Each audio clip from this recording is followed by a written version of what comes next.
In today's video for billing, we'll be looking at how to add tariffs. So first of all, once you log in, this is the main page that comes in front of you.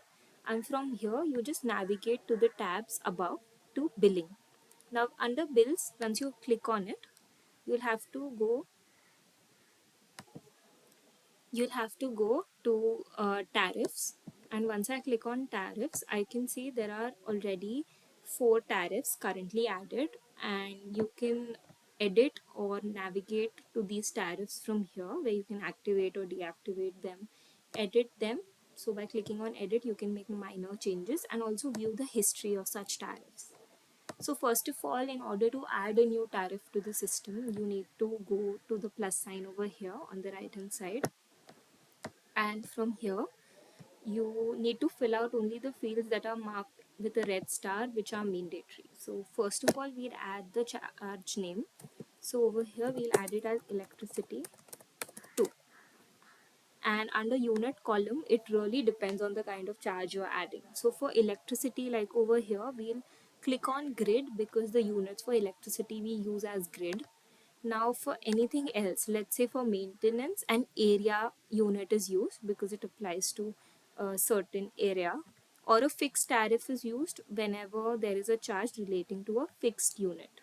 Now, apart from that, if it's a DG tariff, then you need to select the unit as DG and complain interest and so on. So it really depends on what kind of tariff you're adding, and that will decide which unit column you choose.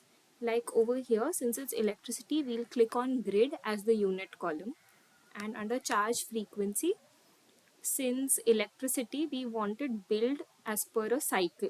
So if I select per cycle, it will bill it as per the billing cycle in the system. Otherwise, depending on the tariff, you can also bill it one time, which is just a one-time fixed charge. Otherwise, it's an annual charge if you want to bill it. So here we'll click on per cycle. On applicability, now it depends if electricity is applicable to an individual or to all the units. So over here, let's just select all. Under factor, since we have clicked on per cycle as the charge frequency, we'll select cycle. Display order and calculation order, all these are fields that are optional, and you can select. Like display order will show you the display number of the tariffs, and calculation order also decides its calculation. So you can fill it or leave it out. Otherwise, you can add a tax, which is again optional. A tax slab can be added, so we'll leave that out for now. You can click these check boxes in case you want it included in the meter charge if it's an advance charge where the client has paid the advance which needs adjustment. Otherwise, there is a display in tariff where if I click on this checkbox, you can display it in your invoice or not. And similarly, after this, all this was optional, but now you just need to put the tariff name. So let's just uh, write the name again as electricity 2. And tariff order, again, this is an order which decides the tariff, so you can fill that or leave it out. And under report order, again, as you can see over here, it includes the changes in the summary report. So this report order will decide what your tariff looks like in the summary report once you download it. So if I put the report order as 2, the order will be 2. Then there is a minimum charge, charge type, the IRN unit. This is all optional. If you want to fill it, you can or leave it out. But coming down to the HSN code, whatever HSN code is allotted to your tariff, you need to put that. So let's just put the code as 123 for now. It can be anything, a combination. The charge code can be put in, GL code, profit center. If you want to put it, you can or leave it out. And over here, I'll click on all.